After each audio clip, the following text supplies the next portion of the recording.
বর্ষাকাল মানেই কিন্তু তালের মিষ্টি গন্ধ, আর সেই তাল দিয়ে তৈরি নরম তুলতুলে পিঠে হলে তো আর কোনো কথাই নেই। আজকের রেসিপিতে আমরা তৈরি করব একেবারে ঘরোয়া পদ্ধতিতে নারকেলের পুর ভরা তালের পাটিসাপটা পিঠা। তালের মিষ্টি স্বাদ আর নারকেল গুড়ের সুগন্ধ একসঙ্গে মিশে পাটিসাপটা হয়ে ওঠে ভীষণ সুস্বাদু। বাইরে থেকে যেমন নরম, তেমনি ভিতরে থাকবে মিষ্টি নারকেলের পুর। এক কামড় খেলেই মুখে লেগে থাকবে।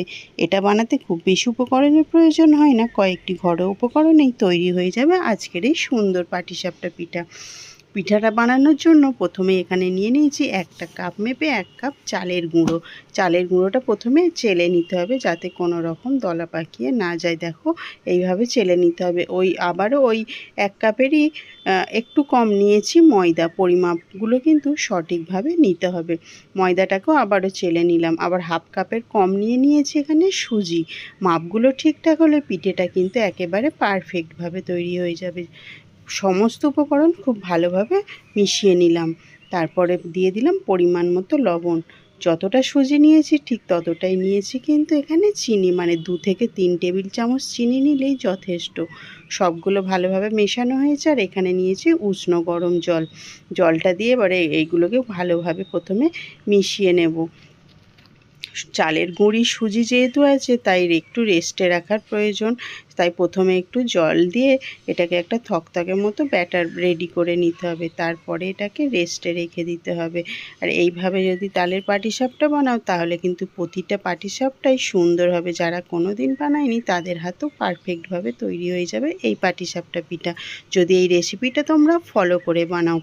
ব্যাটারটা এইভাবে গুলিয়ে রেখে 15 থেকে 20 মিনিট রেস্টে রেখে দিতে হবে, তাহলে সুজিটা অনেকটা ফুলে যাবে।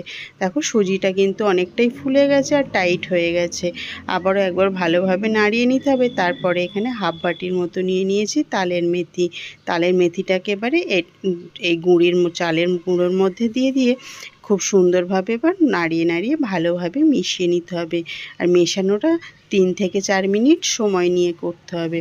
একটা জিনিস খেয়াল রাখতে হবে, যখনই যে কোনো পিঠে বানাবে তার কিন্তু ব্যাটারটা আগে সঠিকভাবে সুন্দরভাবে বানিয়ে নিতে হবে, তবেই কিন্তু পিঠেগুলো সুন্দর হবে।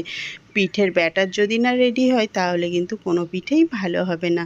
সামান্য জল দিয়ে ব্যাটারটাকে রেডি করে ফেললাম। আর যেহেতু তালের পিঠে তাই একটু হলুদ লাগার জন্য 1 ফোঁটা ফুড কালার দিলাম। তোমরা চাইলে এটা নাও ব্যবহার করতে পারো, এটা একটু দেখতে ভালো লাগার জন্য।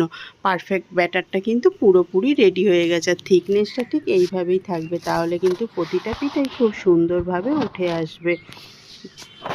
কড়াইতে এবারে গ্যাসের ওপরে কড়াই বসিয়ে দিয়েছে। কড়াইতে একটু পরিমাণ তেল দিয়ে একটু ব্রাশ করে নিতে হবে কড়াইটা, তাহলে কিন্তু খুব সুন্দরভাবে পিঠেগুলো উঠে আসবে। প্রতিবারে দেবার দরকার নেই, একবার সামান্য একটু তেল ঘষিয়ে দিলেই যথেষ্ট। এবারে 2 হাতা ব্যাটার ওর মধ্যে দিয়ে কড়াইটাকে ঘুরিয়ে সুন্দর একটা শেপ দিয়ে নিতে হবে।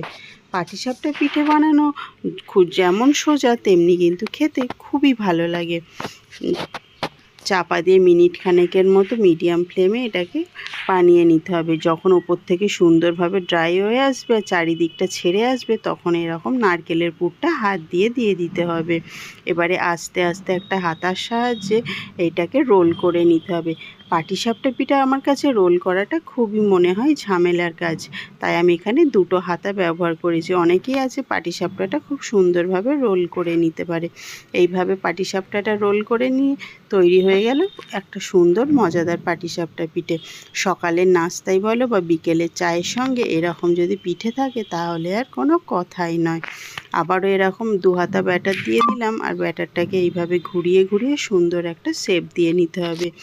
আর এই কড়াই থেকে পুরো চারি সাইডে যখন উঠে আসবে তখনই কিন্তু পিঠেটা রেডি হয়ে যাবে। মিনিট খানেকের মতো মিডিয়াম ফ্লেমে ঢাকনা দিয়ে রাখলে পিঠেটা তৈরি হয়ে যায়। আর ওপর থেকে এবার নারকেলের পুর দিয়ে আবারও রোল করে নিতে হবে। আমার কাছে ঝটপট মনে হয় এই পিঠেটা বানানো খুবই সহজ, যেমন তেমনি খেতে কিন্তু খুবই সুস্বাদু হয়। কারা পাটিসাপটা পিঠে খেতে পছন্দ করো তা অবশ্যই কমেন্ট করে জানিও। আর আজকের এই সুন্দর রেসিপিটা এখান পর্যন্ত যদি তোমাদের ভালো লেগে থাকে তাহলে কিন্তু একটা লাইক দিও। তালের পাটিসাপটা পিঠে বছরে একবার হলেও বানিয়ে দেখতে পারো। খেতে কিন্তু খুবই ভালো লাগে, আর বাচ্চা থেকে বড় সবাই কিন্তু এটা খুবই পছন্দ করবে। আজকের এই সুন্দর পাটিসাপটা পিঠাটা তোমাদের কেমন লেগেছে তোমরা কিন্তু অবশ্যই কমেন্ট করে জানিও, আর ভিডিওতে লাইক দিতে ভুলো না। বন্ধুদের সঙ্গে শেয়ার করে দিও, আর চ্যানেলটি যেহেতু নতুন তাই তোমাদের কাছে অনুরোধ রইল চ্যানেলটিকে সাবস্ক্রাইব করে আমার পাশেও বন্ধু হয়ে সারা জীবনের মতো থেকে যাওয়া।